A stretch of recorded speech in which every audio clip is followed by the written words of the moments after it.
4, here with co-host Lynell today on the crypto stream, and we have a special show for you guys today. Jarvis, you there? At your service, sir. Gauge heads-up display. Check. 4-door preferences from home interface. Will do, sir. Okay, so like I said, we had a special show with my co-host Lynell. Lynell, you can go ahead and unmute yourself. Tell the people who you are and where they can find you and all of that good information. Hello, excuse me. How's everybody doing today? Thank you for having me on the show today, solo. Well, my name is Lynell. On Crypto with Lynell, that's my YouTube channel where I go over cryptocurrencies and insights, keep you all up to date in short 20-30 minute daily format. Go over the latest and freshest news that's happening in the cryptocurrency space. Okay, so we're definitely going to talk about crypto hitting 14K. Lynell, whenever you're ready to share your screen, brother, let me know, and then we'll just go over some coins and such. And if anybody has a question, type it in the chat, please. And then, of course, we'll open up the panel later on as well, like we usually do. All right, let me share my screen right now. All right, so this is my channel. You'll see my face right there, yellow background banner. And as you all know me, I approach things from a technical standpoint. There are fundamental analysis and technical analysis. I'm not here to say which one is right. It's up to the person to choose. Looking at the weekly chart of Bitcoin, this peak right here that my crosshairs is hovering at was the former second largest peak in Bitcoin, which was $13,858. The first one was obviously 2017 at the $20,000 mark. This week we pierced through that. We pierced through that this week with this green candlestick. There's 2 hours and 50 minutes, a little less than 3 hours left for this green candlestick to close on the weekly. And it looks like we pierced through it.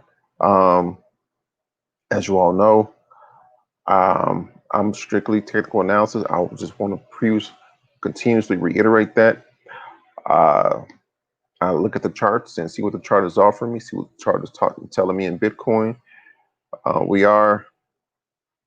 Momentum is high, so need to be aware that momentum is high on a weekly, and I believe the monthly also we are overbought territory. So just be aware of that. In terms of the market watch, as you all know, I like to use Lifecoin Watch, but you can also use CoinGecko. You can also use CoinMarketCap. I just prefer Lifecoin Watch because it gives me more information. The current crypto market cap is at 400 billion. We haven't seen that in a while. In a 2017 Bitcoin top the market cap, not Bitcoin, but the crypto market cap topped out at around 858 billion. So we have that market cap right now. Bitcoin dominance is up to 64%. And as you all know, I like to crypto, as you know, me and Solo know crypto, when the tide is going up, all rising tide lift all boats. And back in 2017, which is the last relatively great bull Bitcoin run. That's not to say that we won't have another, but 2017 was great. And no matter where you put your money at, it just went up. That's not to say that that's always. And I want to point something out. Two things. So you see this depth market, you see this green and red. The green that's the sellers. That's the sellers. And this is a conglomerate of all the markets that are selling Bitcoin. And you have the red side, which is obviously sellers. There's more sellers in the market right now than buyers. This is just a visual representation of what's going on in Bitcoin and other cryptocurrencies. So, like I said, just be careful. The momentum is high, and you do have some people. People know that this is It just breached and surpassed the second highest point in Bitcoin, and people are looking to sell. You can't control that. You can't control everyone in a market that's looking to sell. And that's not to say, because I know people like to kid on me, that's not to say Bitcoin will go down to zero. No, people take profits, and that's their right to do. They take profits. You can say hodl, hodl, hodl all day long, but people like money. People like the dollars. So you know, so some people may gotta pay. You know what? Some people may have to buy Christmas gifts for their kids. Some people may want to go out to dinner, so they got some money because Bitcoin went up, and they may sell it. For me, that shows in the charts, and that's what I'm looking at. Two things: the market cap went up to 400 billion. So did Bitcoin dominance. Dominance was a couple of weeks ago sitting at less than 60%, about 58, 59%. And what I'm looking at, what that's telling me is, as the market goes up, as the crypto market cap goes up, Bitcoin dominance goes up. Imagine, you know what? Let me say this. Let me pause real quick. I gotta do something real quick. Give me about 2 minutes, Okay, please. yeah, no problem. No problem. All right, so we'll wait for Lynell to come back. And as most of you guys know, Bitcoin briefly touched 14K. We're going to address that. It hitting the highest, that's the highest level it hit since January of 2018, right? And what does that mean? It's very, very interesting to me what will happen. Now, obviously, there's a lot of speculation going on with the election, right? And let me just say this before we continue and go even deeper. This is not financial advice. We're not, we're not financial advisors. If you have financial advice questions, we recommend that you go to talk to a professional who is financially, inclined or certified to assist you with that. And we're just here talking. This is coffee chat. Right. Can you hear me? Yeah, well, I can hear you, bro. All right. So, like I was saying, as the market cap goes up, the number one coin is Bitcoin. It's been the number one coin since the beginning, and it's a household name. People are familiar with that name. People are not familiar with, let's see, what's at the bottom, with ontology as much as Bitcoin. So that's just common sense. And so with let me break out my trusty calculator.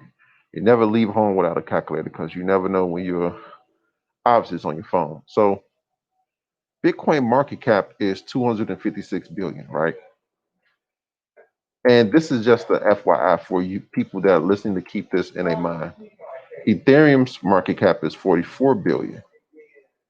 I'm going to skip Tether because Tether does, I'll add Tether because it does factor into it, but no, I'm not going to add it but that number fluctuates. And XRP market cap is 10 billion. All of those together, all those three market caps together equals $310 billion. The total market cap is 40 billion.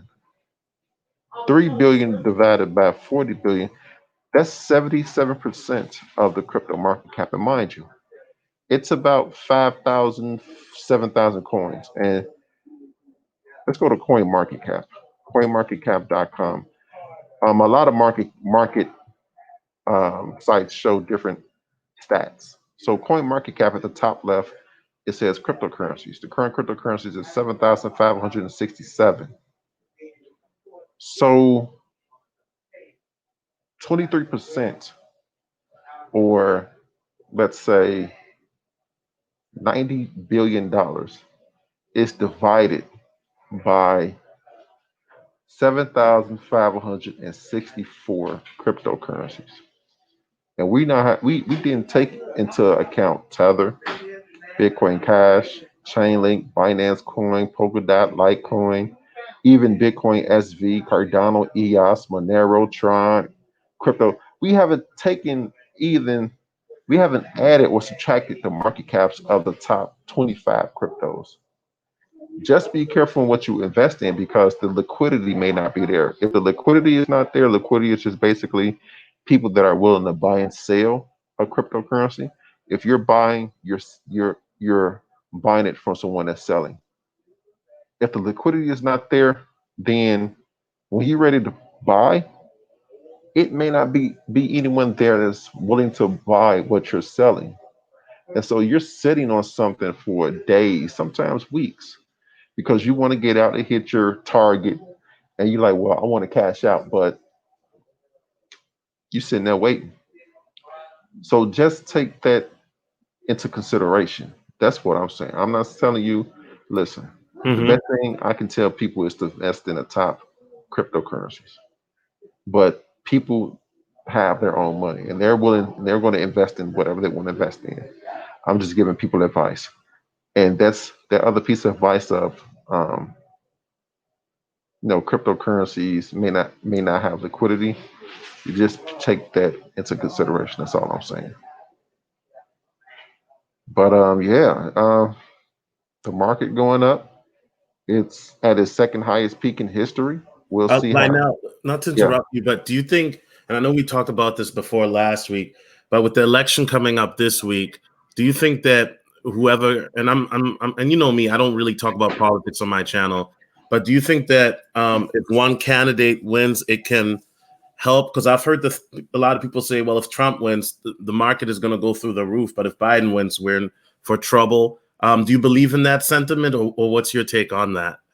Well, that part is more fundamental, but I would say this: what causes people to say because one person is elected compared adverse to another person, why the market would go up? And what goes up, what makes the market goes up is money, obviously. People investing in it. And so what will Trump do that will impulsively make people purchase Bitcoin? And what will Biden do that will impulsively make people purchase Bitcoin? People may say, oh, the best thing in my mind that people may say why it will happen is stimulus checks, but people don't have jobs. Close to 1 million people in that we know of in unemployment. Current unemployment this year. When they get their stimulus check, do you honestly think they'll turn around and buy Bitcoin? How much Bitcoin of that stimulus check they'll spend on Bitcoin? How much of the stimulus check they'll spend on Bitcoin? So, to me, at least, someone else can explain it better. I don't know, but to me, at least, that's a stretch. That's to say, okay, people will spend their money on Bitcoin. Not everybody has the risk appetite that you may have. A lot of people play it safe, especially in this environment. A lot of people with these unknowns, second waves coming in, a lot of people gonna play it safe. So I don't know. I don't know. The best thing I can say is we'll see, to be honest. I agree. But yeah, we also want to go over this article. Now, you want me to read this article? Yeah. Why not? Since you got the screen up, why not? And then we can chop it up. Roger that. So, well alert: crypto user moves 1.1 billion in Bitcoin. An anonymous crypto holder just completed the largest dollar value Bitcoin transaction in history. With Bitcoin price continuing to hold close to 13K, one crypto wallet has moved more than 1 billion of the digital asset. According to on-chain data, a Bitcoin wallet holder moved more than 88,857 BTC, worth roughly $1.5 billion, for a fee of only $3.58 at time of publication. The coins were confirmed in block, and this is the block it were Look, confirmed in 654,364 block. Well, I should say it like this: 654,364th block on the Bitcoin blockchain. So if you look at that block on the Bitcoin blockchain, and we can look at that also. You will see this transaction. What is it? 1.15 billion. Excuse me. Data from analytics platform Crystal Blockchain, which was my first time hearing about that name, appears to show that the users sent the coins from an address labeled as a Zappo Bitcoin wallet. Nice. Because Coinbase Custody acquired Zappo's institutional business in 2019, it is possible that the 1.1 billion in Bitcoin originated from the US based exchange. This transaction is the largest movement of any currency by fiat value, with the BitfineX exchange setting the previous record in April. Okay, so it says neither of these transactions were actually the largest amount of Bitcoin to ever be moved. Okay, so Zappo is a custody, an institutional custody of Bitcoin. And more than likely, no, this movement didn't come from a single retail investor. It came from Coinbase, a bit 1.15 billion. It's an institutional wallet. Basically, an institutional wallet is a wallet that has an exorbitant amount of Bitcoin in it. You can put cryptocurrency exchanges in that definition of institutional wallet. This one here, 88,857 Bitcoin in it. So we're going to look at blockchain, yeah, blockchain.com.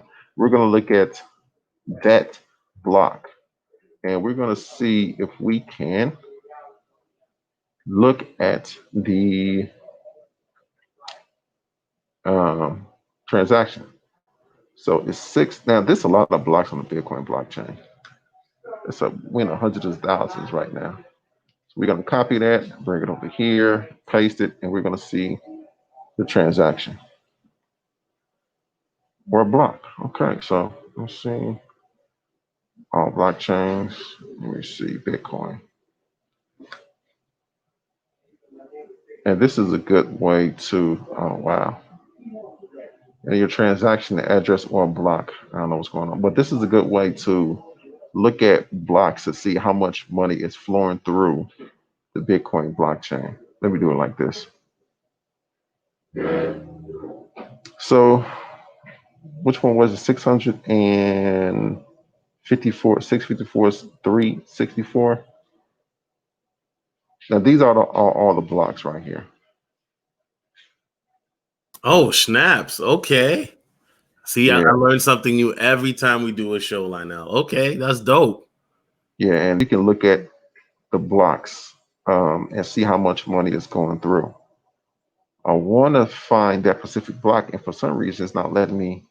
Maybe I think I'm doing something wrong, but it's not. But that block was 300, not 300, 654. And right now we're at 655, and it'll be more and more and more. I really want to find that specific block. So what you'll see here is the block when it was mined, 6 minutes ago, 29 minutes ago, blah, blah, blah. The miner, sometimes it's unknown, but sometimes it's these major mining businesses such as Antpool, Poolin, F2 Pool, so forth and so forth, and size. And it's just the sizes you will see 1.4 bytes. It's just the size of information that's on that block. How big is that block? That block is 1.4 bytes big. This one's 1.2 bytes big, and so forth. And then you'll see right here, this is going to continuously change. So this transaction was at 208. This transaction was 750. This one transaction is $126. This transaction is $811, and so forth and so forth and so forth. So that's a good way on blockchain.com to look at a lot of cryptocurrency explorers. They have Bitcoin, Ethereum, Bitcoin Cash, and I thought they had Litecoin, but it looks like that's it. And I'm looking, I really want to look at that block, but it's not. Oh, actually, it is 6. let's see, we're gonna have to 654, 364. But this is a good way to go, and this is one way of many to look at. Um, what I say? Look at the transactions on Bitcoin's blockchain, and this is the same thing with other cryptocurrency blockchains as well. Oh, Lynell, King Nick is saying type the block without the comma, then it should load. Okay, cool. 654, 364. I knew I was doing something wrong. Here we go. Here we go. Here we go. Yeah. Confirmations. Basically, confirmation is how long, how many. It's two ways to look at the confirmations. How many nodes confirmed this block? I mean, this transaction that were actually this block, and how many. And you can also look at it and say how long this block has been on the blockchain. Timestamp. October 26th. We go to the article. October 26th. Height. Obviously, this is the height. Is the number of block. It was the block number on the Bitcoin blockchain. 654, 364. Minor FT pool. Number of transactions in this block 2,532. The difficulty is how many, not hashes. You can say hashes. How many hashes it took to find something called the nonce. The nonce is basically people. This in this case F2 pool won the opportunity to forge a new block on Bitcoin's blockchain, and it took them, how many commas is this? 1, 2, 3, 4, 19 trillion tries basically to find an arbitrary number that the Bitcoin code. I'm a loss of words right now. That the Bitcoin code thought of, lack of a better term, and they found that number or close to that number, and it took them 19 trillion. How many count? 1, 2, 3, 19 trillion times. Mercury root. We get to all this, but we want to, because we can get lost in the sauce real quick. But here you'll find the different transactions on that block. This was a 391 BTC. Somebody moved this, and so forth. So really finding that is kind of needle in the haystack right now because we don't have a wallet number. So we'll just have to scroll down to see, the 88,000 BTC. But this is that block. This is that block. And yeah, that's how you. This is one way to look at Bitcoin's block explorer. Look at the transactions. Yeah. Wait, Lionel, can I ask you a question? And you don't have to go into detail, but have you ever made a transaction and then just checked the website to see if it was on there? Yeah. When you first get into it, you're excited and you really want to see, does this really work? And you do it, because when I think Coinbase used to, I don't know if they do it anymore, but they'll tell you the transaction number and you'll go here. It says search your transaction and address. You could put your address in here or a block, and you'll go in here and you'll see, oh, okay, that's my transaction. Yeah, it's pretty cool. It's pretty cool. Yeah. Was there any more questions?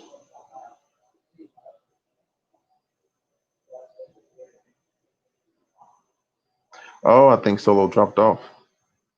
Yeah, but yeah.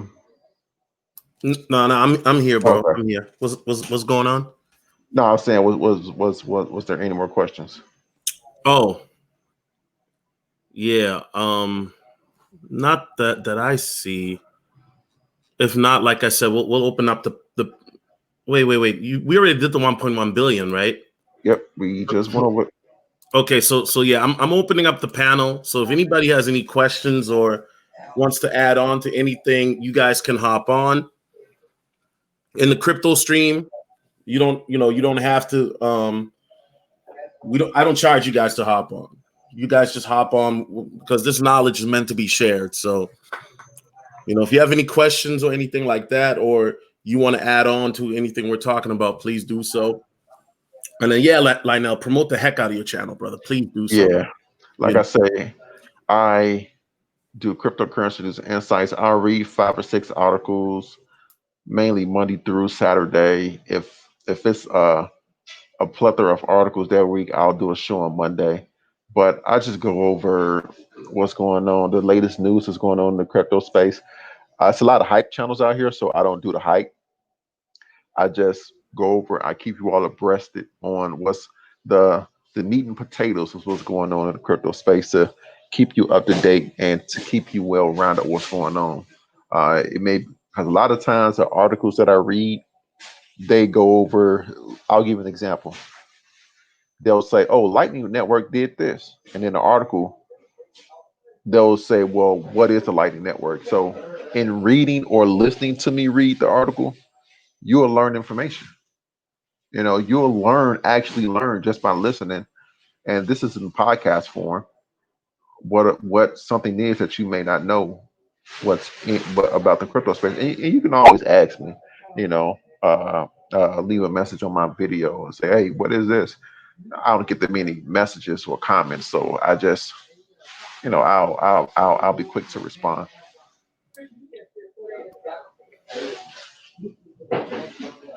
Okay, sorry about that. My mute button was on.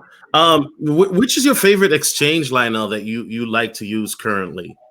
I like Binance US because it's easier. It's more. It's Coinbase is user friendly. The user interface on Coinbase is straightforward. Mm-hmm. I like Binance because when you're in it for so long, you make a person would make that evolution of looking at more information. And so Binance offers that more information. And I like Binance. That's not to say other exchanges are bad. It's just that I like Binance because it has more information. Same way how I like Live Coin Watch because it offers information that I regularly use. Now I did go to Coin Market Cap because it offered that piece of information that Live Coin Watch didn't give me. And that's the same thing for exchanges. There are some exchanges where you go on the site and it looks shady. It's trust your gut instinct on that. And Yeah, so facts. yeah, yeah, Facts. It looked like one of them, overseas website and all of that. yeah. Trust your gut instinct on that. But the major ones is Coinbase, Kraken, Huobi, BitMEX, Binance US for American Yeah, investment. Coinbase. I like Coinbase. People say it's solo. Why do you still use Coinbase? I was a big fan of Qcoin, and you know what happened to Qcoin. Yeah, they got Uh, hacked. Yeah. but I used to love Qcoin because Qcoin was my go-to website. Coinbase, though, let's be honest, the fees do suck. But Coinbase, it is what it is. But yeah, Binance, I use that as well.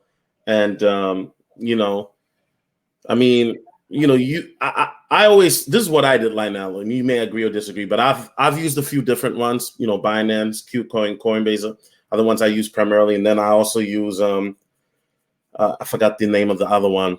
I haven't used that one in a while. But what I did is I just tried a few different ones and see which one I liked. You know what I mean? So yeah. Yeah, I used a lot in the beginning, but then I had to do my taxes, and that itself, doing your taxes, because doing your taxes is not hard. I use tokentax.co, and it allows you to upload your transaction history. What Mhm. stopped me from using a lot of exchanges was because I had to log in, sync up the token tax with that exchange. I'm like, you know what? It wasn't a lot of work, but it was too much work. It was like I'm not doing this no more. I'm just use one or two exchanges, and that's and that's gonna be it. Yeah. But as you can see, I know you like anime. I got a lot of anime uh backgrounds in my thumbnails. Something fun, something to change it up a bit. I check out some anime. Do you have you? I don't want to turn this to an anime show. People came to a crypto show and it turned into an anime talk. Yeah. Yeah, man. I mean, I think, let's be honest, some of that coincides in a way, right? Yeah. Like if you're in the crypto life, there's a certain type of personality that's in the lifestyle, obviously before mass adoption happens. But anybody have questions or want to join the panel, come on in. And then, we gladly have you. We had an interesting debate last week with Lynell and Trojan. Shout out to those brothers. And here's the thing, we may not all agree on the same thing, right, Lynell? But one thing I do appreciate about this space is that we can respectfully disagree. It doesn't have to throw into a mudslinging unlike some other, if these were other topics. And this is one of the reasons why in 2021, you're going to see me talk more about crypto in regards to this, because crypto is going to be more in the news and it's going to be more relevant. And to be honest, I mean, at this point, there's only so many times you can talk about Big Booty Brenda and the state of the community. You know what I mean? I mean, that's been done to death. I've done it to death. But this is important information. And unfortunately, Lynell, a lot of people, they're going to miss out, or they're going to not take it serious until it's too late. They're going to email you, Lynell, and email me when, crypto is 30, 40,000, and then going to ask us how to get in. And we're going to laugh and say, brother, you should have watched us a year ago or 6 months ago or 2 years ago, Yeah. I guess, but, looking at this, right, Lynell, you say you look at it from a technical aspect and you like coins that have a purpose. Have you looked at any new ones recently? Have you purchased any new coins recently that you looked at and you were like, okay, this is a coin that I like? I haven't purchased any coins recently since the beginning of the year. Just by going over the news articles, you see a trend. And the trend is certain coins are always in the news.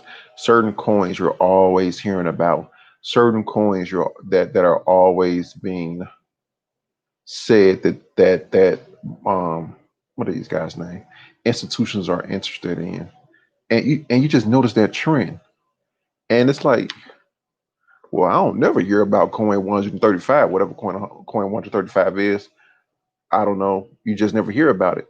So it's like, I'm just investing the top and the top cryptocurrencies because you just notice that trend. And it's like that. Now, I will make a case. I will argue against myself and make a case for the people that say Bitcoin will go to these high highs. On a weekly right now, we hear something of a triple top, and where the price tested an area right here, which is, what's this, $10,525. Price went up, tested it, rejected. Price went up again, tested it, this same area right here, and was just violently rejected. Price went up again, somewhat tested it, rejected. It broke it, back tested it, and like a hit and go, back tested and ran up. Now, there's something called a measure move in technical analysis. And the measure move is a ballpark figure of where a ballpark price, where price action can go. Measure move from the from the top of this pattern, this triple top pattern, to the low. I'm gonna take my rectangle and place it on top here to see where price could go. Let me do this. And price could go. What price is this? 17,167. Now, this is the beautiful thing about technical analysis. You have to understand this market is a map of. Lionel, do you want me to move Crypto Bully's comment? My bad. I wasn't even looking. Okay. Do you think Bitcoin peak cycle is still every 4 years, or do you think it will be extended this time? Is that are you saying that's because of the halvening? I wonder, because if it's because of the halvening takes the amount of Bitcoin being put into circulation and halves it.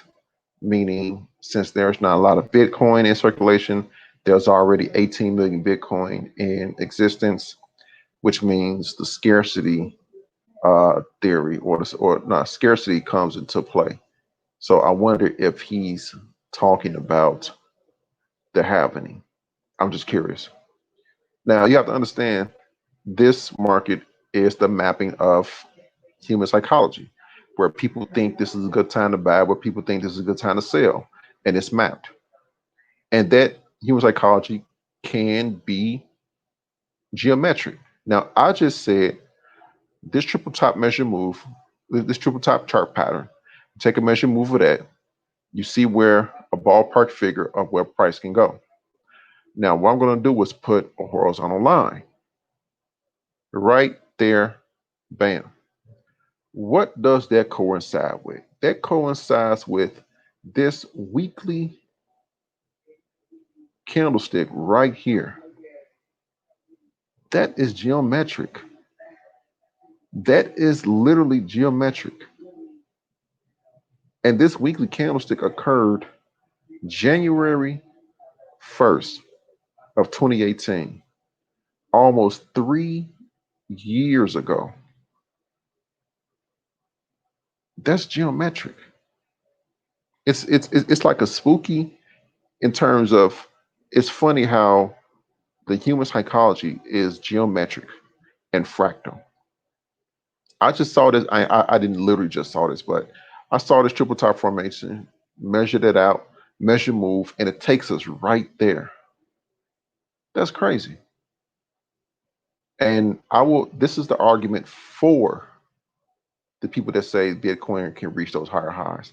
This is a measure move of where price could go. Now, you do have some classic bearish divergence where price made a high and these higher levels of momentum. Price made another high, but with lower levels of momentum, meaning it's some divergence like right there. Momentum and price is diverging, going two separate ways.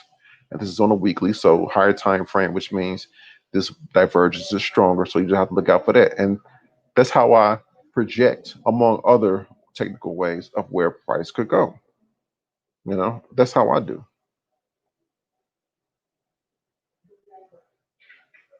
Yeah. That is good solo. Yeah.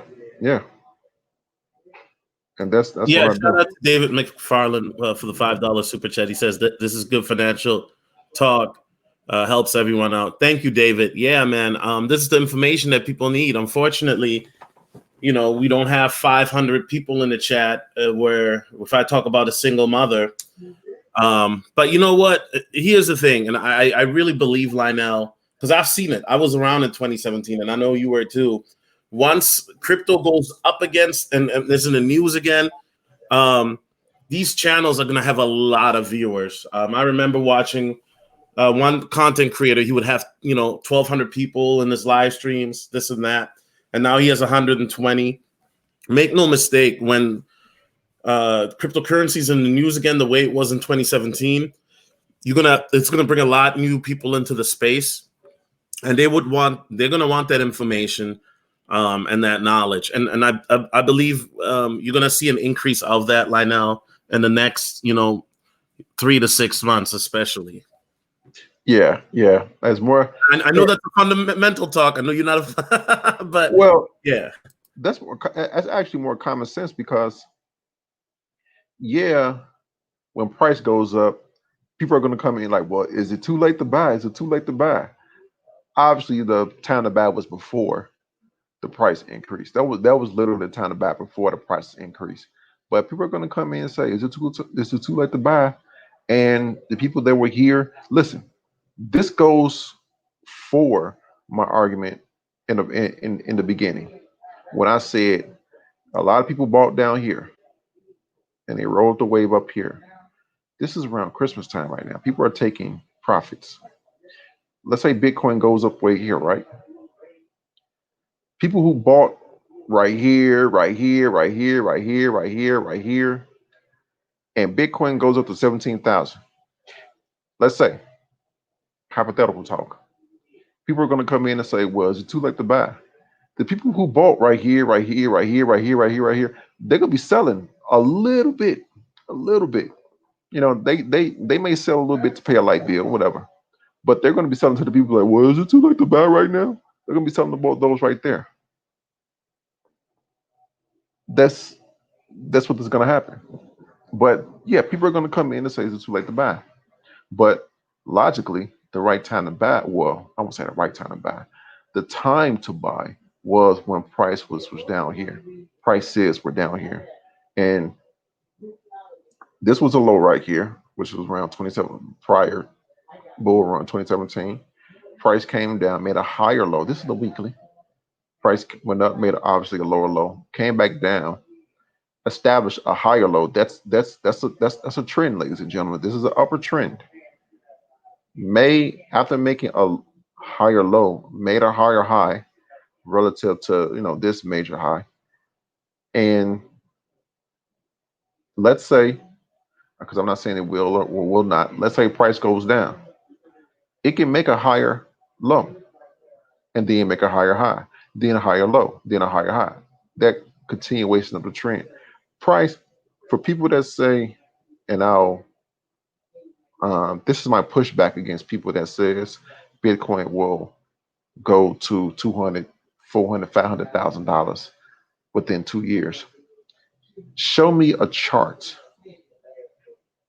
where price just went straight up. No oscillation up and down. No oscillation up and down. Price just went here to there like a straight ruler.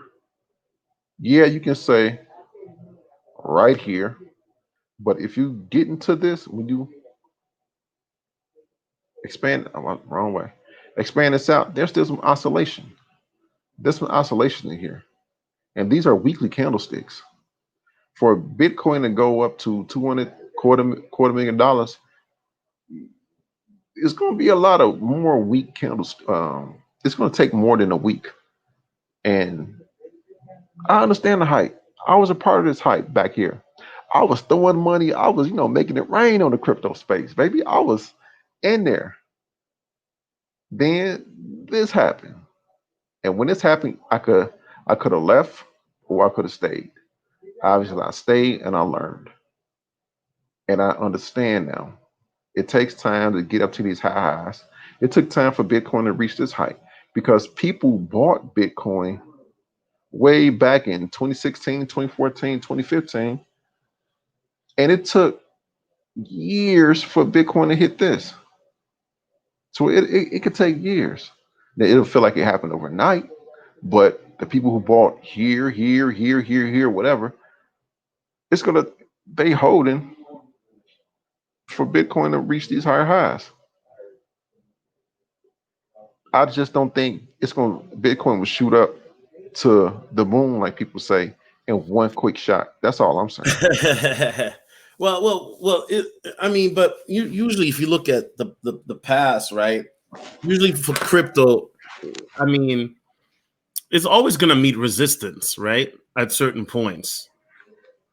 Mm-hmm.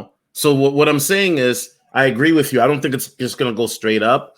But I do think it's definitely going to go up, and it's going to go up rapidly. But while it's going up, it'll probably will meet resistant points, somewhat similar to 2017. Now, Uh, oh, go ahead. Shout out to Hanma. How you doing, sir? Hey, how you doing, fellas? How you guys doing on this Sunday afternoon? Good. How you doing?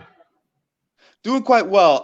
Basic question I had. I mean, I'm a beginner, but I'm learning a little bit. The best way to say it is, if you guys are Super Saiyans, I'm a Tien that tries hard. So I'm gonna try to, level up with you guys. One of my main questions is, if someone needed, let's say, 2,000 a month, right, to live on, how could someone go about because they talk about like people that will day trade and stuff like that. How do you go about making that amount per month in the crypto space? Because one of the coins I have has a 2%, hopefully I'm saying it right, 2% or 0.2% APY. And so I get a little bit of coin back every day. But also people talk about trading and the fees and all that. So would it be better to get like a crap ton of the APY coin? Or that's not what it's called, but the coin with the 2% APY? Or would it be better to get into trading and try and dodge the fees? To get a 2% APY and to make a 2% interest on and reach $2,000 a month, you have to put in a lot of money to get that $2,000. So I'm trying to, my math may not be correct. 2,000 divided by 2%. So you need $100,000 to get that. Nope. I'm wrong. It need to be 24,000. 24,000. I see. Yeah. So, I see now. yeah. You need $1.2 million to get $2,000 a month. So you can trade, but if you don't know what you're doing, trading, you can get dealt with. You can get thrown out the frame. Absolutely. So I understand people want to, people won't make money in crypto, but don't let that greed of wanting to make money harm you. It's nothing wrong with making money in crypto, but it's that greed of I want to make 2,000, but you do that and that greed take over, it can harm you. I feel what you're saying. It's not so much greed, it's just ambition. Because, like, Hmm. I've had some setbacks and I'm cleaning restaurants at night and all that, and I'm just scrubbing floors at night. I'm very ambitious right now. Like, my business partner is starting to talk a little crazy because we're working at late night, it's stressed, we're on caffeine, we're hungry. I understand. But, like, what about how much can I make if I'm just ambitious? Just very ambitious. You know what I'm saying? It depends on what coin that you're purchasing that's given an APY because, like I said in the beginning, the liquidity. You got to make sure that if you want to sell it, you got to make sure there's somebody that'll buy it from you. So liquidity, at least, let's look at the charts. So the liquidity 24 or volume, 24-hour volume. You got Bitcoin in the top three cryptos in billions. You got to at least have at least $25 million in 24-hour volume because that ensures that there's someone there that's willing and ready to buy what you're selling. Trading, you can do trading, but you have to know how to trade. You got to understand technical analysis. You can't just say, let's go down to a 4-hour chart. You can't just say, well, ugh, I got to put this on a weekly. It's visible in the 4 hour. That's just a pet peeve of mine. You can't just say, oh, if I can catch one of these green candlesticks, I'm good. Well, a candlestick can go up and then reverse back down. So now you just chasing a candlestick and revenge trading. You really have to know technical analysis. And mind you, when I got into crypto, a lot of people were like, well, I made a lot of money on Bitcoin and trading. They never tell you their losses. They never tell you how much money they lost. They only tell you they winners. And it triggers something in your mind psychologically and say, well, they can do it, I can do it. Or you feel like you're being left out. They never tell you how much money they lost. They never told you, oh, I paid this much in fees to make that trade. Or when it's time to do their taxes, how much of a headache it is to do your taxes on crypto when you're a crypto trader, of all those transactions you have to put in, and your accountant charged you $700 because they had to stay up long hours putting in transactions that you made. So it's a lot to go into it. And learning how to be a technical analyst take time. It takes time. So yeah, you can. People can make it $2,000, but just out the two ways, I just mentioned two ways. I don't know how. I don't know if any other way to make $2,000 a month in crypto. Someone can let us know. I don't know, but just the two ways I mentioned, trading and 2% APY.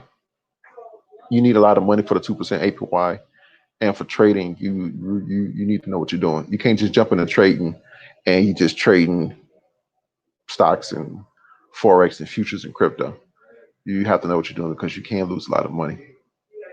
As a matter of fact, in trading, you will lose money. There's no guaranteed 100% win rate in uh trading. The best traders have a 60%. The best traders have the best traders have a 60% win rate. What makes them the best is their risk reward management. They make more on winning trades and they lose less on losing trades. So you will lose money in trading. I've lost money in trading, but I also won a lot of money in trading. And to prove it, some people may, I'll prove it. I'll prove it. I did a prop firm trade, FTMO. And I did their, am I still online? Because sometimes I could be kicked off and I wouldn't know. Yeah, we're still good. We're still good. Okay. So I did FTMO prop firm. Because some people may say, well, you're taking no else, but have you ever traded? These are my stats. My max daily loss was 345. My profit target is $252,500. I passed it technically. These are my results. I did 3 trades. One trade, 399. Second trade, 1,800. Third trade, 426. That's more than $2,500. These are my trading results. It took me months and months and months to get to this point. I didn't just jump out the frying pan into the fire and say, well, I can do this. No, I've actually put the time in. I've actually traded and lost money, paper traded for months. And I got to the point that I was confident that I can do this. You can't jump out the frying pan into the fire and say trading because you can get wrecked. You just have to know. And I don't mean to down people. It's just that I'm that So what's beware sign. Oh, go ahead. Hello? Yeah, I'm still here. Hama, did you have something to say? I see where you're coming from. It's like you don't want to. Hello? Yeah. Hama, are you there? I think something's wrong with your mic. Yeah, I'm here. I just think it's borging a little bit for Mr. Lynell. Oh, okay. Yeah, I just don't want to hype you up and say you can do it, and you do it, and you fail. Well, no. I shouldn't say it like that. You do it, and you don't do it to how you expect, and you beat yourself up, and you think there's something wrong with you. I'm just trying to put a I more see where you're reality. coming from because some channels, Yeah. it's good that they're positive. Oh yeah, sorry to cut you off, but I feel where you're coming from because some channels they're very much like, hey, there's money right now, it's sunshine and everything's awesome, and it's like, well, nothing's always awesome. Like there's got to be work and learning and stuff like that. Like for me, I know that there's time and learning involved. It's just I want to make sure that I catch the right people, learn from the right people, and learn as quickly as I can. Not in like a rush it type of way, but I just want to make sure I learn the right type of ways, from the beginning and stuff like that. You know what I'm saying? Yeah.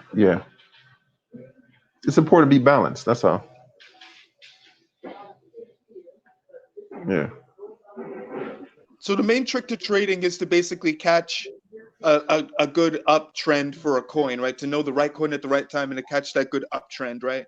And the main way to really catch that uptrend is to know the data in the charts and really know like what that particular coin is about and why they're on an uptrend, and know the whys behind it, right? It's about probabilities. You, per your skills of technical analysis, recognizing chart patterns, recognizing Elliott wave, there's different ways to trade, and not all ways are succinct with each other, but all ways lead to the same intersection. I know it's strange, but it's about probabilities. So right now, I say, there's classic bearish divergence right here, where the momentum on these momentum oscillators made a high relative to this high, but this high right here is obviously higher than this high. But the momentum is the momentum is it didn't go higher than this. That's classic bearish divergence. So now the probability is okay. I'm looking for the price to reverse to the downside. That's my skills. That's one of the ways I use technical analysis. Some people may look at this and they see this triple top pattern. They say, well, price going to break out of this. They keep testing this area right here. It's going to break out. They're using their technical analysis skills to define and see what's the probability of this price going up, down, or sideways. And they're using their technical analysis skills to project price movement. That's what that is.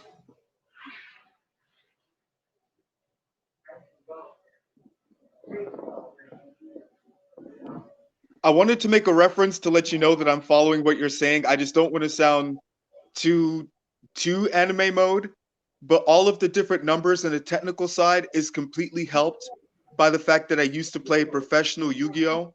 And I know that may sound whatever, but really It's all catching all these good. We all anime fans on this panel, bro. Facts. Right, awesome, man. awesome. Yeah. Because like knowing the different stats and who does what, like it seems like home to me. Like, okay, Bitcoin has this and this amount by this percent. Like I can remember that because I can remember Blue Eyes had this much attack in defense. Like it feels good to me. So here's my thing. What's your opinion of the DAI coin, like DAI, like the DAI coin? What's your opinion on DAI coin? You know what I mean? If I may ask, Okay. To piggyback on what you just said, knowing those stats, it gives you an edge on that on that tournament, right? It gives you an edge, Absolutely. and You that's what start to this be is. scared. Yeah. It gives me an edge on the market. DAI is a stable coin. It's from I never owned DAI, but I'm familiar with it. It's a stable coin, and actually let's look it up. Tell me talk about it. It's good to have a visual representation. When people say, "Well, Azerbaijan and Turkmenistan," I don't think is they're fighting. They're fighting. Well, you don't even know where they at. But when you look at the map, you're like, "Oh, I see why they fighting their neighbors." It's good to have a visual. I'm just look it up. Of where this of what it is. So this is DAI. DAI is $1.01. Look at the chart; it's everywhere, but it's tied to the dollar. It's always going to be a dollar. So it's a stable coin. It's not going to go up to $9,000. It's not going to go to $20,000. It's going to be tied to the dollar. The significance of DAI is you can receive interest on your DAI. From here on out. From here on out, I'm going to use the word dollar to represent DAI. You can earn interest on your dollar. I think their interest is like around the 2% that you were talking about. You can earn 2% of your money, 2% of your dollar. The average checking account interest. Let's look that up because I don't want to say nothing. People are like, no, that's not right. It's 4%. Average checking interest is less than 1%. It's 0.06%. So obviously this has a lot more. This is like 1.94% higher. My Yeah, it is. Yeah. So remember I said when I read articles, I notice trends. My thing with dye is with that dye, and you have maker dye, which is part of dye. I've noticed just per reading articles, people may correct me, but I'm just going by the articles I read. There's not a lot. Every now and then I'll hear, oh, they're adjusting the interest. Um, and so a lot of times that teaser interest, well, that interest can be a teaser. And then some months down the line, they'll lower it, or they're adjusting something, or change, or they're always changing something.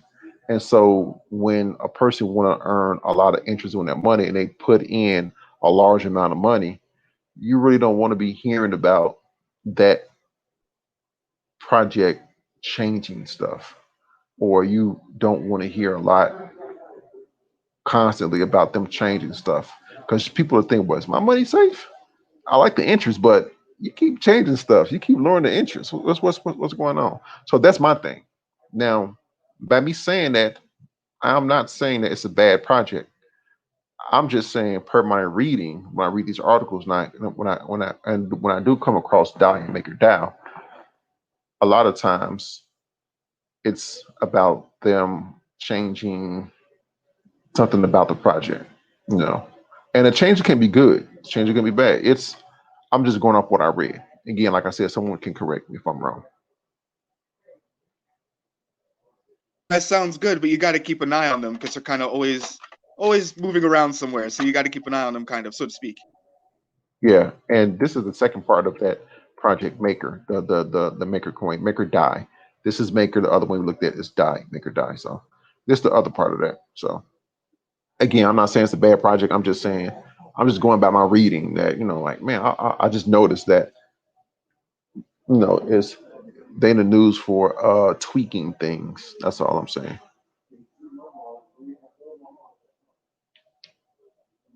Yeah, but the coin did go up. I can tell you that much. Past that's what 30 days. Right here, it broke out a little level right here. Can't see it, but yeah, I'll be looking for the price to go to this level of resistance over here. Let's look like it looks like a level it's attracted to at what 541 dollars. Actually, is above it right now. So you may see the price hover around there before it decides to go up or down. Right here and right here. These are clear areas of where price move. So you may have some type of support right here, and this support right here it coincides with this right here. So the price did touch that area. So that's around $550. You can see price go up there just eyeballing it. But yeah, any other questions? Questions? No, I'm good. I'm just waiting for the election. So Die's looking pretty Yeah. good, right? Like it seems like like Yeah, if because DAI has the DAO, it's decentralized autonomous association. It does I'll say business with other entities. So people like that. It's a good thing. It's good to get into it. People like what is interest on their money. They can invest in DAI. Uh, yeah, it's just that I don't invest in it because for the simple reason I don't want to invest in too many cryptos. I want to invest in a few of them. I'm not invested into Polkadot. I'm not invested in Chainlink. Are they bad? No, I just don't want to. I don't want to have 20, 30 cryptos, and I got to keep track of everything. That's just me. I want to keep it simplistic. That's all. okay, I had two questions. One of them's a really newbie question, but I don't know. You know how a lot of times when a new coin comes out, it's like 10 cents or something a lot of times? would it really hurt if you like took like $1 and bought like 10 little cheapo 10 cents new companies? Because even if they tanked, wouldn't you only be losing 10 cents? And if like a year from now it goes up to $5, you've made some type of return or some type of something like isn't there like a risk so small that you might as well make it? Is Yeah, that, I mean, maybe that's the, you know. yeah, that's your risk reward speaking. You're willing to lose $1 to make sky's the limit. That's your risk reward, and your risk reward appetite is $1. Other people's risk reward appetite may be $10. So you're willing to lose $1 to make $10. I'm just pulling out $10, just a nice round number. Absolutely, absolutely. Yeah. So that's your risk reward. You're willing to lose $1 to make $10, and that's fine. It's just that when people put $5,000 and they're not willing to lose $5,000, then it becomes problematic. When a price doesn't reach those levels that they want, then it's a Ponzi scheme all of a sudden. Then it's rigged all of a sudden. No, your risk reward was off. There's Fidelity and investment managers of these large corporations say put well, they're starting to say, I'm saying, I'm not saying they're wrong or right, but I've noticed that they're starting to say this. They're starting to tell other organizations put 1 to 5% of your total assets under management in the Bitcoin. You're going to lose a small amount, but what you're gaining outweighs what you're losing. So yeah, that's your risk reward speaking. And Which, shout out to Six Sounds with the 199 super chat. Thank you, brother. We really appreciate it. We know it's a Sunday, and a lot of y'all probably are recovering from last night. You know what I'm saying? Yeah, no, it's funny, Lynell, because I was actually on my other channel. We were talking about crypto until 3 a.m. and I fell asleep, and then the stream was still going. Yeah, Everybody had hopped off, and I woke up. I was like, "What happened?" right. It's a lot of positive sentiment, a lot of excitement, and honestly, Yeah, I think the next couple days will be very telling. I mean, that's all I got to say. yeah. These are fun times because we don't know where this is going to go. I am investing into crypto. I'm not just talking about this. I am investing. I'm an investor. I invest in stocks. I trade, as you all see, my stats on this prop firm. I've made money in trading. I approach things from a technical analysis, and I always have to reiterate this. There's fundamental analysis and there's technical analysis. Two different things. Some people invest per a company's income, price per share. I invest based off the charts. I like dividend. I love dividend investing. I've been loving dividend investing since 2007. You know, but I also look at the charts. So I am investing into crypto. Yeah. Now with this, something else I want to say.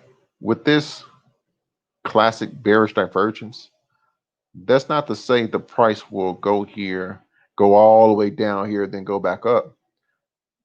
The price can actually go right here and then actually hit right there. It depends on how far the bears push the price down once they get the ball back. It could just go back here because this is an area of support right here. This little congestion right here, it can go right here and then go back up. It can go down to what's this right here, 11,775 and go back up. We'll just have to see how far the bears push the price down. But we are in an uptrend, both on a whole with these higher lows and locally with these higher lows right here. So we are overall in the uptrend. My thing is with the hype, and with these price predictions. If I were to look up Bitcoin price predictions right now, I bet you we would find people with their mouths open like Home Alone. I bet you. And that's the hype. That's the hype. And people will see that and they see because they have 40, 50, 100,000. But hey, I don't have to finish typing it out. It's there already. And they see, look at this. Look at this. They think because they have these, look, see, I told you, they don't mean they're experts. And they're giving you hype. They're making you feel good. Like when you come from church, you feel good. You're doing all that dancing. It's fine. Yeah, it makes you happy. But that don't mean because someone said it, the price will go there. It don't. And that's why I purposely made my channel a non-hype channel because we read all the tea leaves and we say, well, man, that company getting the crypto, that company bought $250 million of crypto.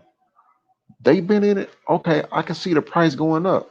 Where? We don't know. That's why I look at the charts. You know, that's all I'm saying. Awesome, because let's play a game called Truth or Hype, right? One channel said if you have $3,000 in Bitcoin, like the actual Bitcoin, that you're guaranteed when things go off to be in the top whatever percent. Let's say I think it was 2%, but to be generous, let's say 5%.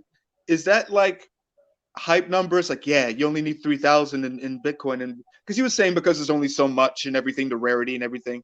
Is that like a realistic number, or you know what I'm saying? Like, is that really something that will be substantial in the future? I hear people say that, and they're basing that off stats where there's already 18 million Bitcoin that has been mined and put into circulation. There's only 21 million Bitcoin that can ever be.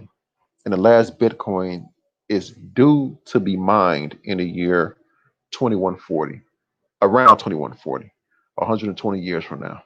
So we're looking at 3 million Bitcoin that's going to be mined between now and 100. It's going to take 120 years for Bitcoin, for the rest of the 3 million Bitcoin to be mined. That's not a lot of Bitcoin to be that's going to be mined day over day, week over week, month over month, year over year.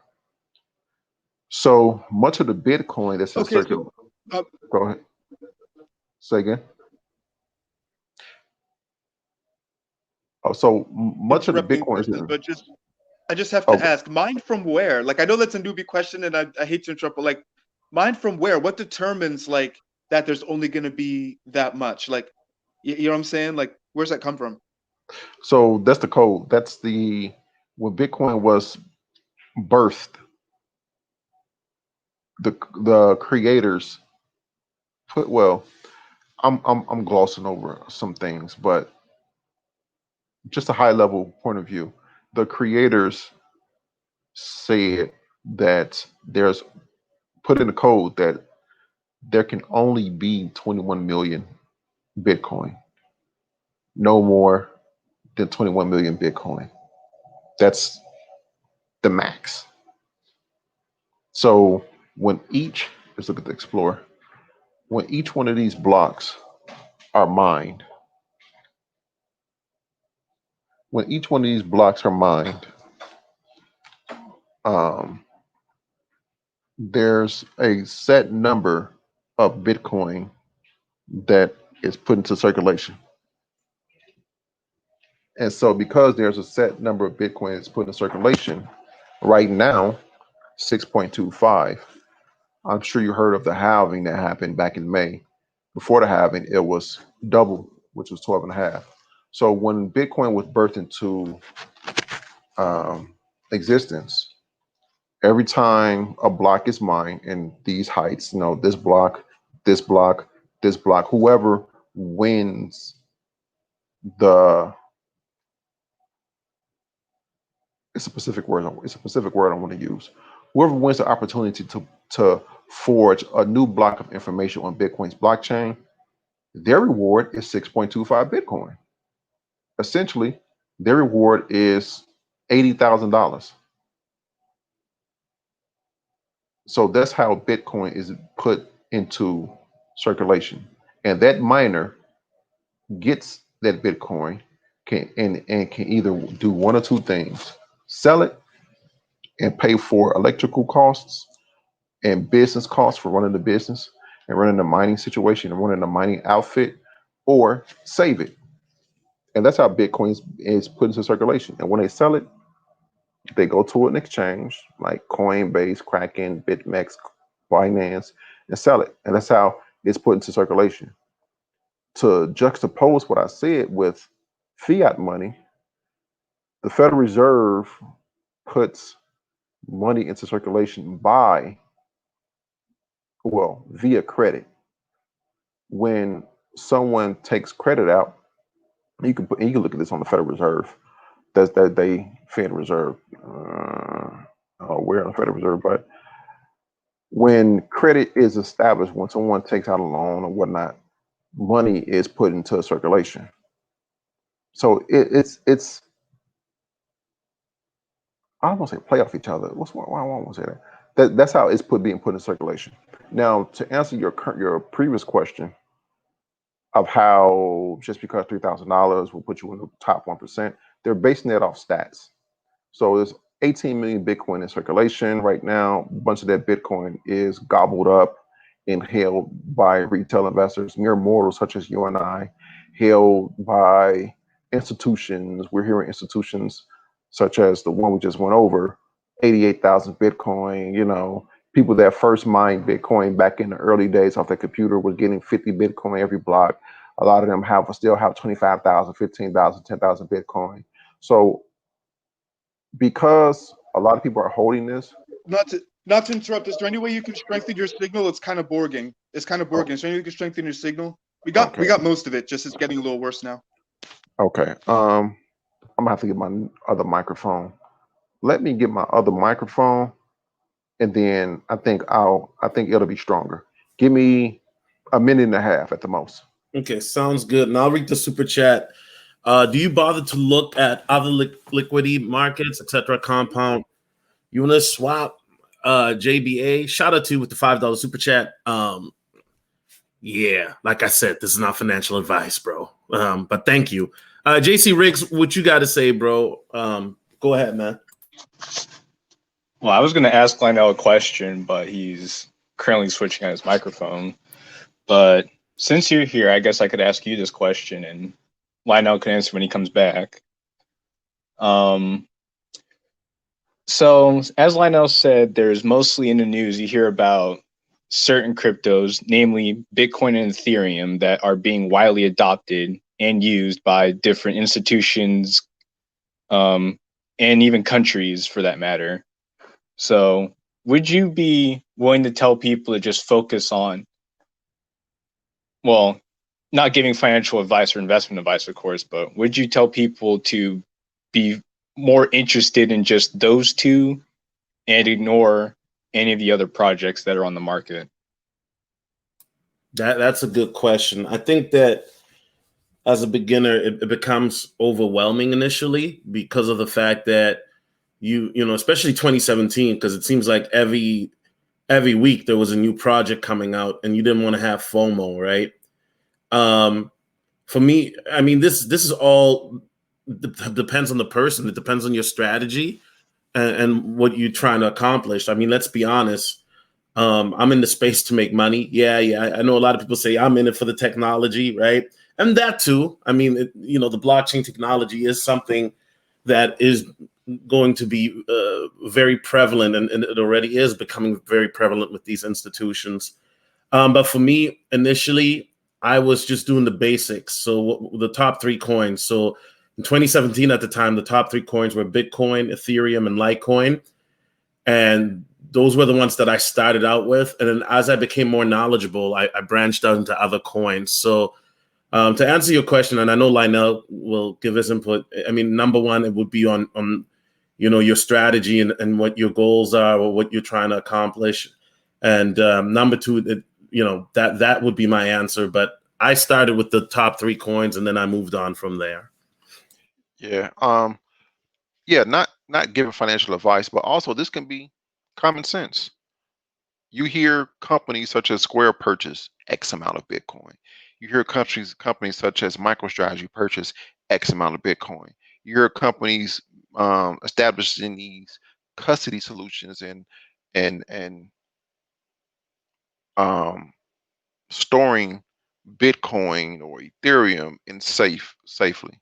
So after a while, you hear like, man, everybody's buying Bitcoin. Yeah, a lot of people are buying other coins, but the main thing they're buying is Bitcoin. So you can say, well, if Fidelity into the space, if JP Morgan into the space, if all these other cryptocurrencies are getting into the space and they're buying Bitcoin or Ethereum, let me allow them, I'll say it again, but let me allow them to increase the price. And I'll get a little bit of this, get a little bit of that to increase the price. It looks like they're going to increase the price because they're buying it. And, some people may think like that. Well, who's buying? I don't know. Let's go to a coin. Who's buying? Let's go to page 3. Who's buying Solve? Who's buying Eternity? Who's buying Harmony? Who's buying Enigma? Who's buying Trinity Network? So people may be buying it, but are they buying it like are institutions buying this? So you can look at it like that. You can look at it from a common sense standpoint. Yeah, people may purchase Solve and Eternity. Yeah, but come on, $1 trillion investment company such as Fidelity buying Bitcoin, it kind of rings a bell. You can say, well, I'll put a lot more into what they're buying because they hold a lot more money and they can move. They can literally move the market, and I'll put a little bit over here. So looking at it from a common sense perspective, people can say that. Lynell, JBA asked, do you ever look at other liquidity markets like Compound, Uniswap, etc.? I mean, when I'm investing, I'm investing like 5 or 6 coins. I'm not investing to Uniswap because, man, that so Uniswap is a DeFi coin, and it's some other cryptocurrencies that are in the DeFi space that had a lot of negative press. I do own a DeFi coin, but the DeFi coin I own, I got into it way before Uniswap was ever invented. And with Uniswap came Sushi Swap, these food meme coins. After Sushi Swap came, I think, Yam coin, Yam version 1, Yam version 2, Yam version 3.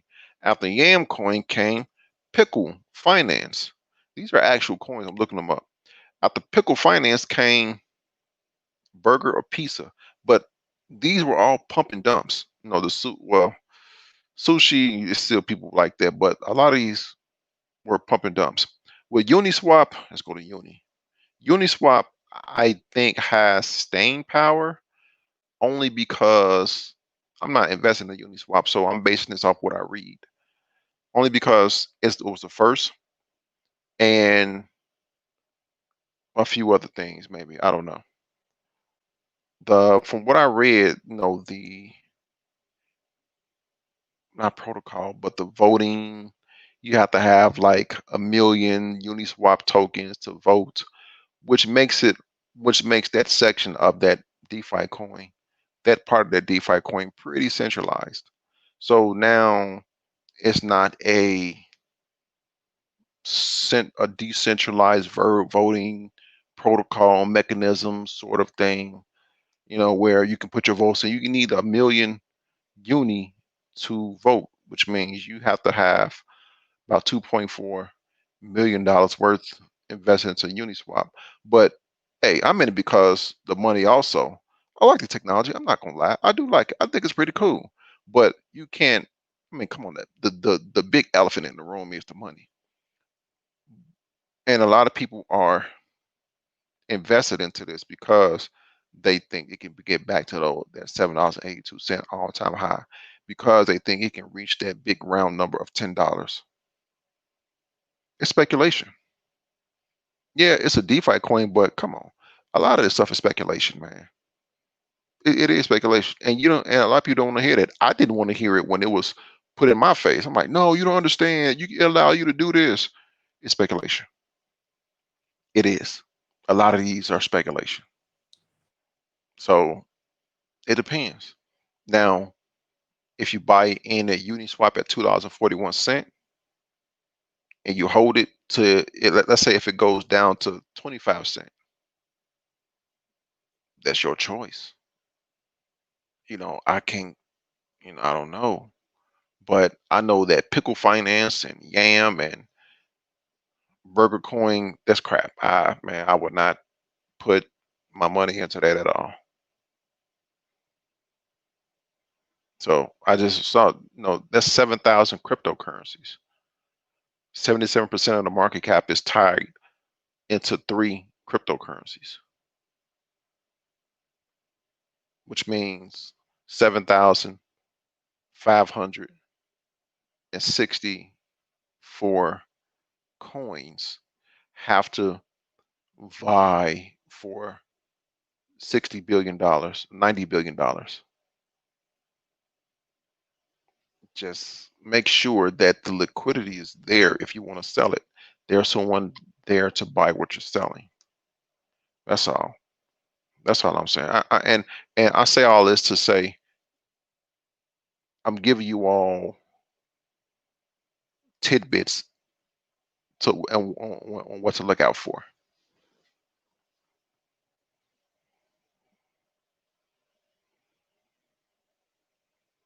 Am I clear? I switched my microphone. Yeah, bro, you fine, man. I'm just listening.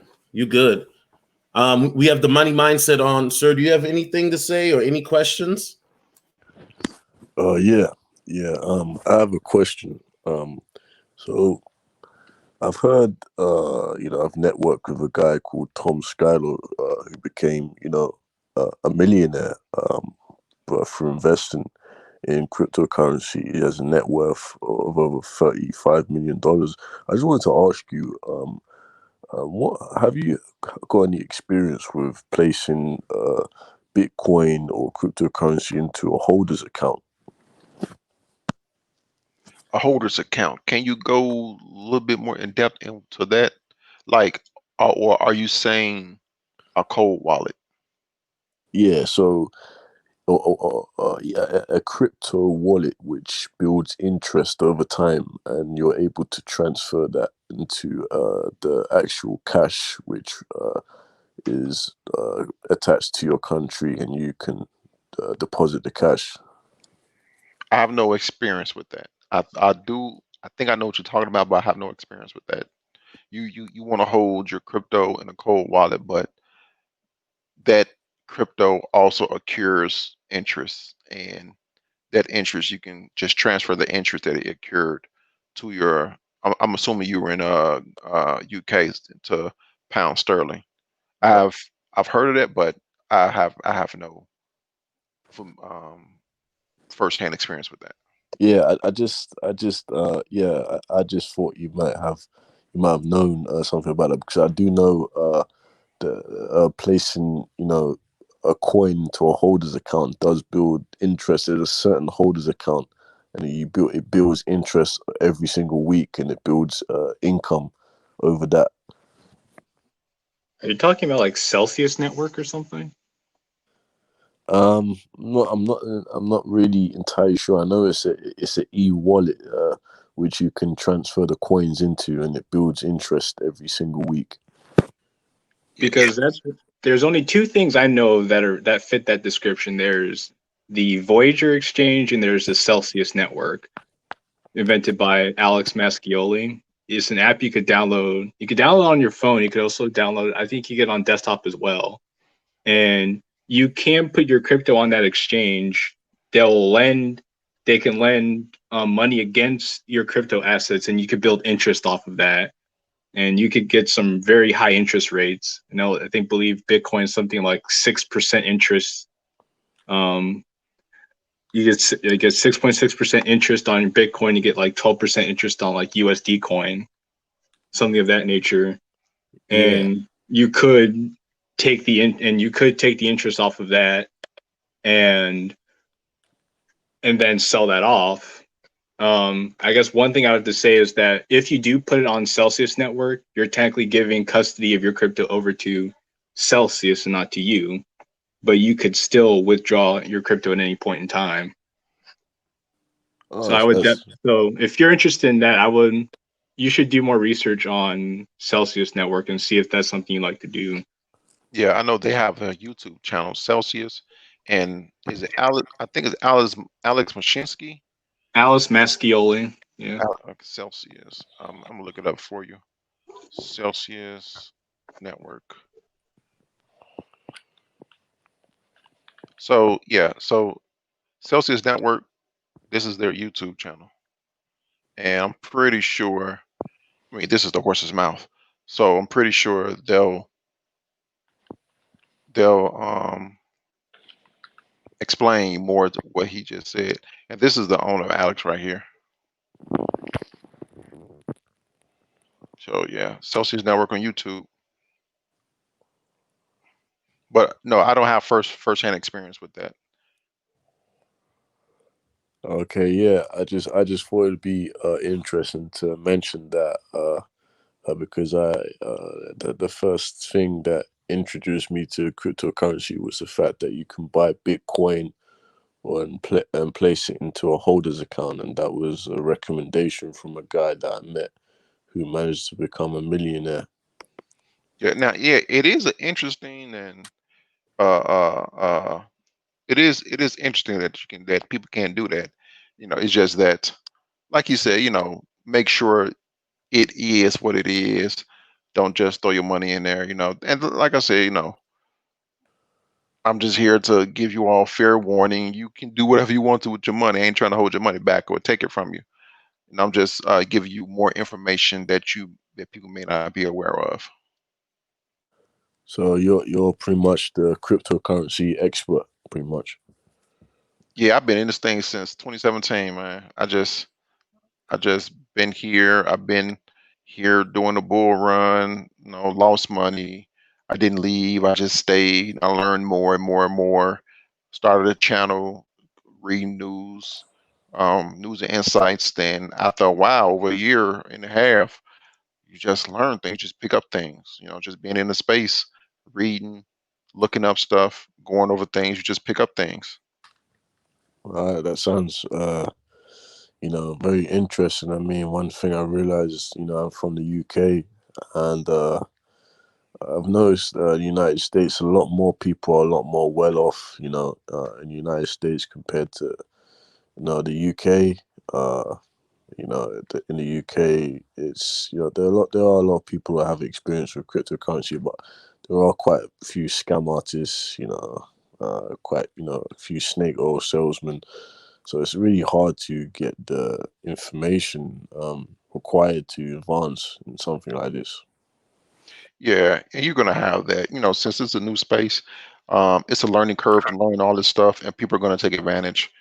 People. I remember back in 2017, it was these two young brothers that was not selling but pumping coins. They call it pump of the week, and people believed them because they thought they knew what they were talking about. And you're gonna have people that tell you to buy this. They've already bought the coin, and they just telling you to buy it. These people may have a YouTube channel with 30,000 subscribers, and or 10,000 subscribers, whatever case may be. But though they got the people that's there to buy it. So I'm like I said, I'm just here to let you all know what's going on. Like I said, my channel, Cryptocurrency News and Insights, you may be invested into a coin and you hear the news, it may be good. And that helps you, you know, learn more information about that coin. You may be investing to a coin that may be bad. And you're like, oh, and you may say, oh, I don't like that news. I'm gonna, get out right now. That rubs me the wrong way. It depends. That's interesting. Do you invest by yourself, or do you invest with your wife, or anything like that? I invest by myself. I risk my own money. I don't invest for anyone else. I do my own. I invest my own money, and yeah. That's quite interesting.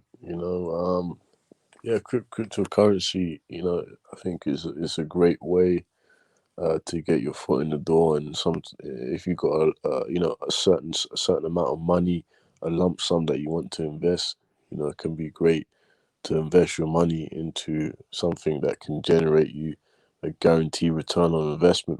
I believe it is still a risk, but it is quite interesting. There's many things you can do, like placing it into a holder's account, or trading, etc. There's so many other options. Yeah, yeah. And I wouldn't tell any since this is so new. Yeah, it can do everything that we say it can do. It can go to those high places that people say it can go, but we don't know.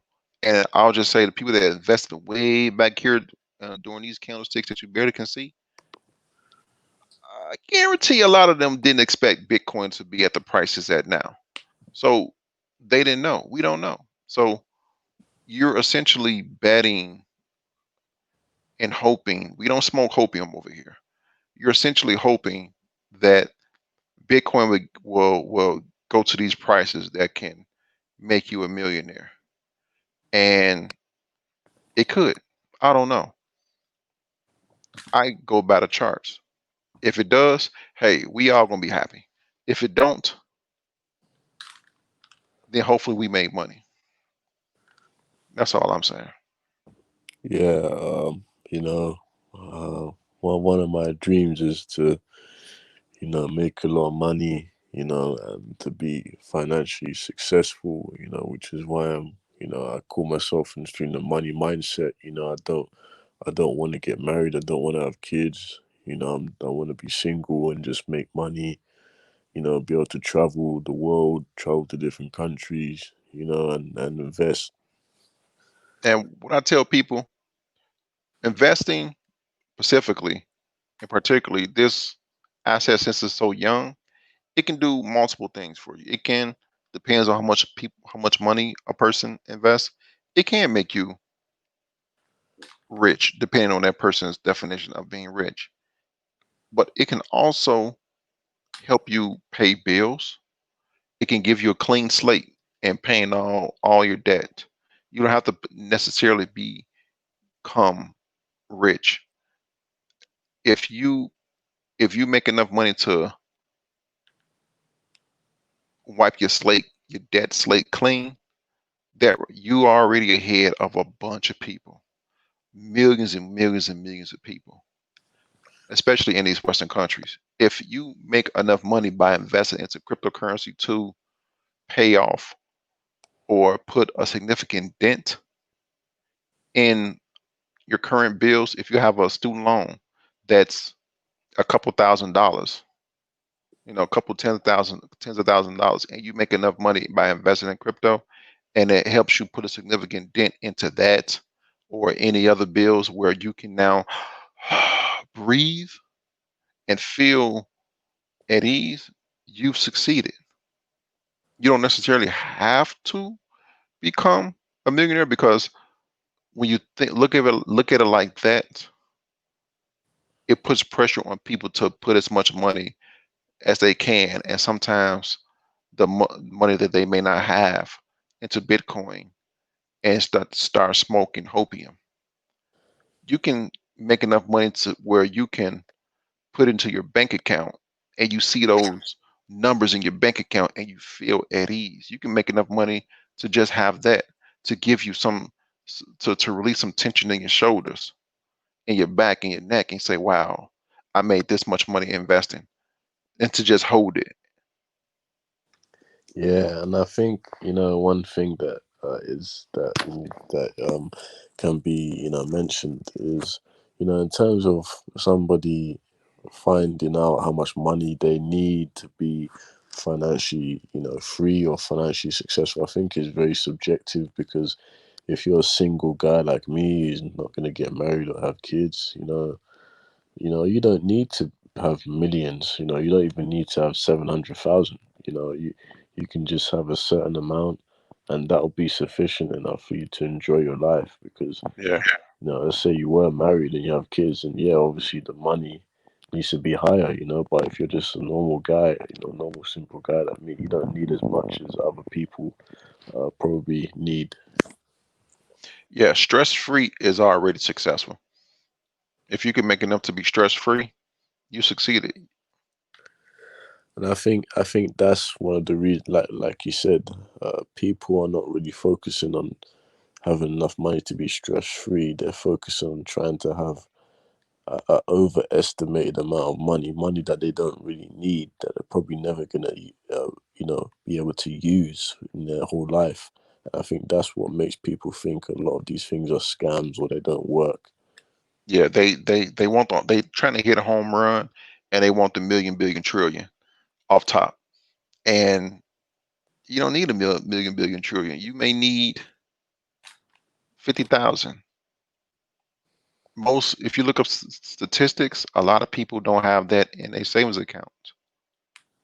If you look up statistics, a lot of people don't have that in a 401k, in a retirement funds, in a Roth IRA or IRA. The average, when we, not even averages, but the median, because when you say average, you take in millionaire savings and people who have these high net worths, but you look at the median savings. Yeah, that's 100% true. Yeah, the median savings for American households is $4,830. That's the median. If you make enough to outdo that, if you, let's say you make a couple, let's say you make a few $10,000, you've already made more than half the that, households. that they need. They probably maybe like you said, need 50K or 60K, and that will last them for like 10 years or more. Yeah. So it depends on the person. It depends on the person. Yeah.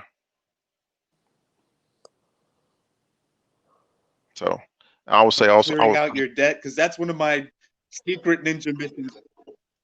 yeah, clearing out your debt, because right now in this environment, and I'll use the euphemism cooties to in place of the other word. In this cooties environment, a lot of people's debt is hurting, it's killing them. It's putting undue stress. That stress shortens your lifespan.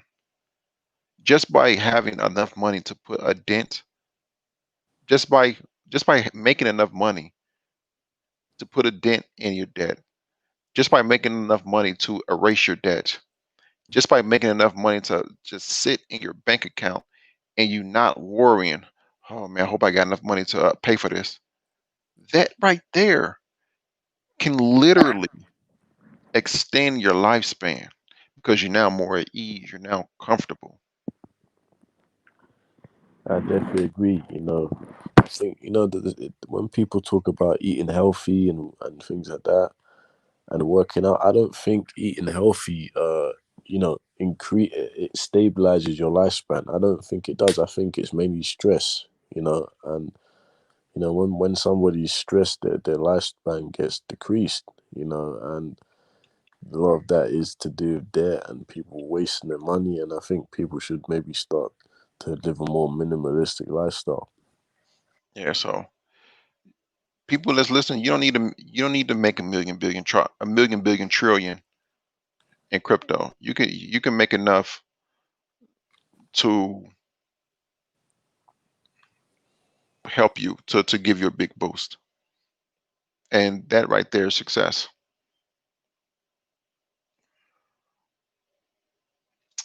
Yeah.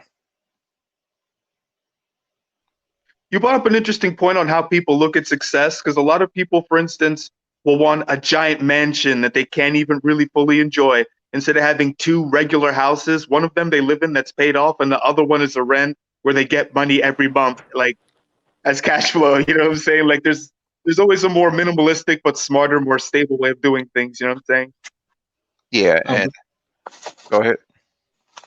I was gonna say I'm glad you brought that up actually, because like you said, that a lot of people want to get rich off of crypto, since this is probably one of the only few places where you could have such a high asymmetrical return. But one thing I started thinking about was getting enough money to get a down payment on a house and then start investing in real estate from there based on the money you make from cryptocurrency. And that's another way you could make money and become wealthy if you so chose to over time, which I don't think is something that enough people really think about. I actually would like to add on to that, onto what you just said in terms of real estate. Uh, in my situation, I live in a council flat, and now I'm looking to buy that someday. But in terms of property, I don't know if you know, but there's a country called Egypt, and they have a lot of rental properties that you could buy for a very, very cheap amount of money. Like $7,000, well, £7,000, £9,000. I don't know what that is in dollars, and you could buy multiple ones, a multitude of them, and you can rent them out to people. To answer a 2K question, would I rather buy 1 Bitcoin or 50 ETH? I'm gonna have to dodge that, because since what I say holds weight, I don't want to guide people. So I'll just answer your question like this. With ETH 2.0, from what I've been reading, you would need 30, I'm gonna say 38 ETH to It's stake. 32. 32, 32 Ethereum to stake. And when you stake your Ethereum, you get between, I'm gonna say 5% interest on your Ethereum. And obviously that depends on the price of Ethereum.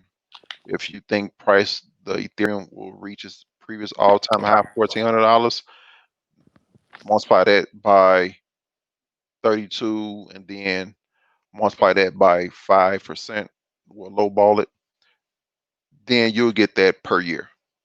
But if you think Bitcoin can reach those, if you speculate that Bitcoin can reach those superior all-time highs or superior highs like people predict, buy Bitcoin. It depends on if you're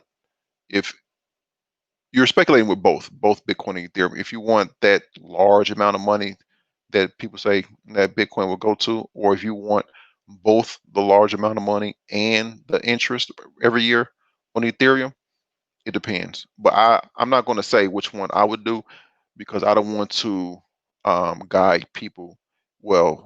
Crypto Lynell said this. I'm going to do that. Now it depends on what you want, because what I say may not jive with what a person wants. So I'll just explain it. I'll just explain it like that. We have a question, and shout out to 2K with the $2.99 super chat. And we have about 12 minutes left, guys, and then I do have to get going. I have another show to do. He asked, would you rather get 1 Bitcoin or 50 Ether, and why? Oh yeah, that's the one I just asked. It depends. It depends. Okay. I mean, I don't. Yeah. Yeah. I don't know. I mean, I would go with the 1 Bitcoin. Why? Right.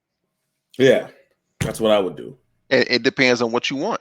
Exactly. Yeah. If a person want that interest every year, then they would buy the 50 Ether. Yeah. Yeah, definitely. No, and I totally agree with that. But that 1 Bitcoin, Yeah. It's a psychological impact. Oh, I hold an entire Bitcoin. It makes you feel good, because there's many people, and there could potentially be many more people that are trying to get that 1 Bitcoin, and to you it feels it makes you feel good. Well, I hold one entire Bitcoin. You all trying to get to my level. I'm already there. It's that psychological feel good, and I understand. I understand. I'm actually in the business of human psychology with these charts, and I understand that. Yeah, so it depends on the person. I know. Have you heard It's of the Rack feeling of BTC? power. Yeah, it is. I know, brother Lynell, have you heard of Rack BTC and Ren BTC? Yeah, so RAP and REN BTC. I'm more familiar with RAP BTC than REN BTC. They could It, do the same thing, well, but it's the same. It's the same idea. It's just that Ren BTC is built on the Ren okay, blockchain. gotcha. So RAP BTC is people who own Bitcoin or portions of Bitcoin. What they'll do is invest that Bitcoin on Ethereum's network and DeFi or any other uh, coin that's built on top of Ethereum's network. So let's say Bitcoin is 13,100, not 13,100, $13,715. Well, you take that Bitcoin to and you put it on Ethereum, and it turns into Wrap Bitcoin. Wrap Bitcoin is pegged to the price of Bitcoin, and the ticker symbol is WBTC. Look up WBTC, Wrap Bitcoin, boom, the price $13,710. It's pegged to the price of Bitcoin and allows you to not spend, but invest your Bitcoin on the Ethereum network. So that essentially locks the Bitcoin on the Ethereum network. Wouldn't you say? Yeah. And So there's then, so that okay, reduces the supply of Bitcoin at the same time, in addition to other people buying Bitcoin. Wouldn't you say?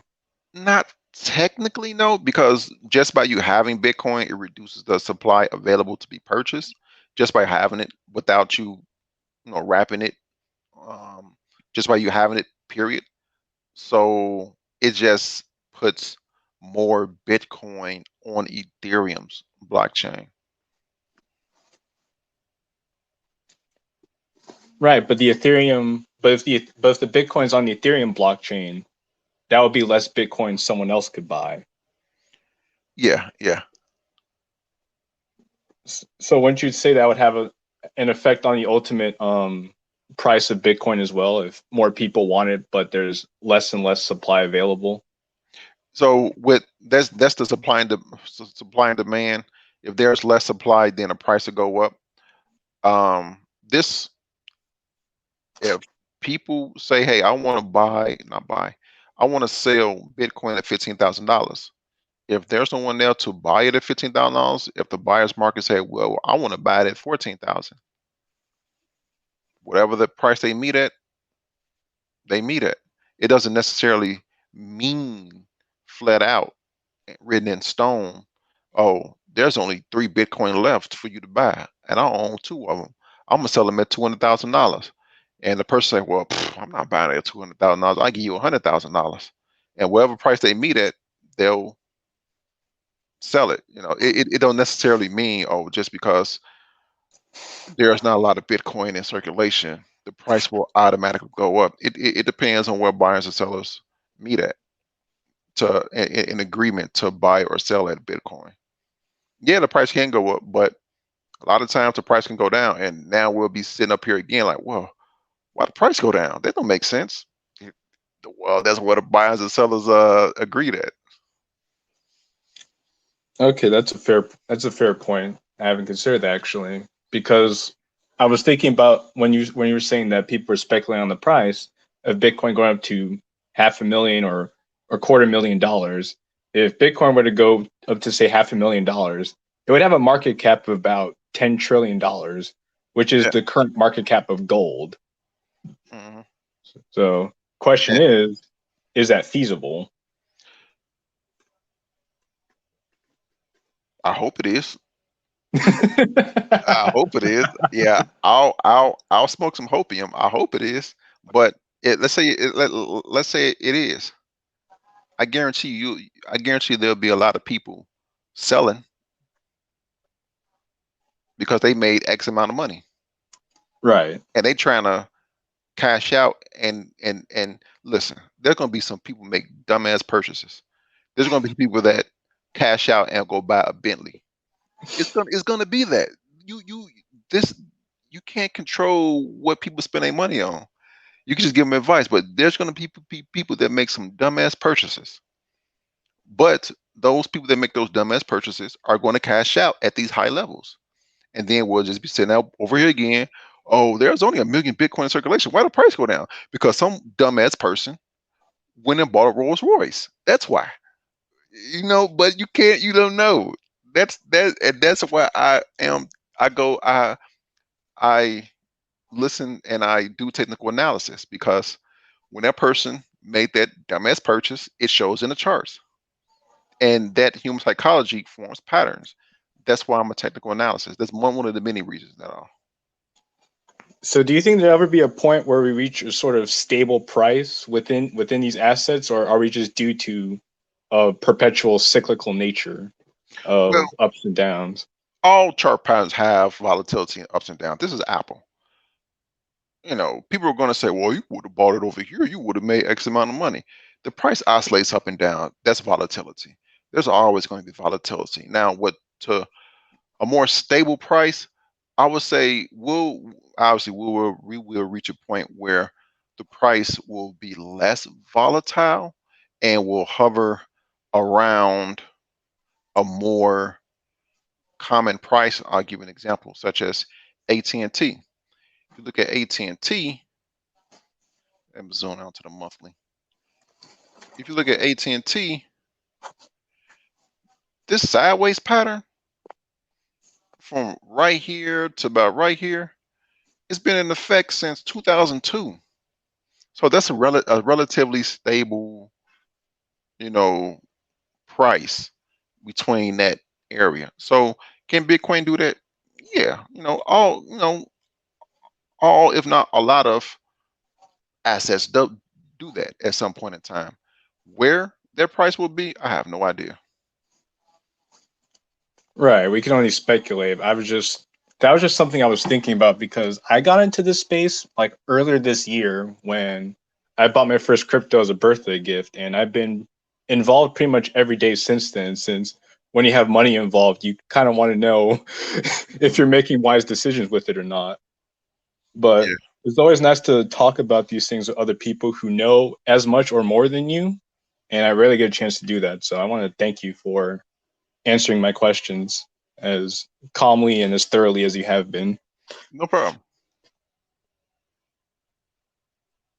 And if there's a person that will purchase a Bentley or a Rolls Royce, I'm not trying to call you dumb, but There are I better know. ways you could spend the money. Yeah. Come on. I know there's going to be people buying stuff that they may not have thought it out, not putting into their expenses the upkeep of a multi-million-dollar house, or having a maid or somebody a cook for them. Listen, people are both the human psychology is both irrational and rational at the same time. And there's gonna if Bitcoin run up to, let's say, let's give a nice even number, $100,000, nice even psychological round number. Bitcoin goes up to $100,000. You're gonna hear people say, "Well, I bought this with my money," and you're gonna say, "What? Are you stupid?" And you're gonna say, "Well, I bought this with my money.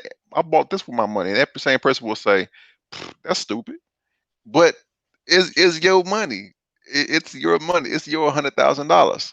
So Right. it's your $50,000. It's your X amount of money. And if you want to buy a 1997 Mazda Miata with a drop top roof, riding down sunny California Boulevard at the golden time of day, that's what you want to do. But someone else will say, that was stupid. Why don't you buy a 97 Miata? But that's your dream. That's what you want. Someone may want to go down to Panama and be on the boat with some hot Latina ladies. That's what they want. Uh, Shout out to Solo. be in Hawaii with 6 blonde women. You know what I'm saying? Right. Off what you made with Bitcoin. Human psychology is both rational and irrational. So yeah.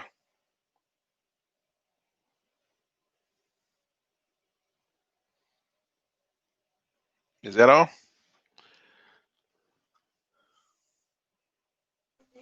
Well, those are most of the questions I have for now, unless. Yeah. Is Solo here? Yeah. All right, guys. So we do got to wrap up because, like I said, I do have to go get ready for another show, the 7. And I appreciate all of you guys coming here on the crypto show, and hopefully we'll be able to do. I don't know when the next one will be because I'm pretty busy next weekend, so it might be, the following week. But I'm definitely trying to do a crypto show at least once per week now. And yeah, guys, please smash the like button and make sure you guys subscribe to On Crypto with Lynell. His channel is up on the screen. He posts videos almost every day. He'll keep you up to date. And he also, like I said, he's a lot better, well-versed with the technical aspects, a lot of the aspects that I'm not well-versed in. And so I appreciate him coming on to do these shows, because I'm still learning myself, as most of you know. This is an ongoing process. And, I did take several months off, and now I'm just getting back into the space. So I'm doing the things, reading the news every day, just trying to get back into it. No BitConnect, All right, guys. Well, we're out. Peace. All right. Peace.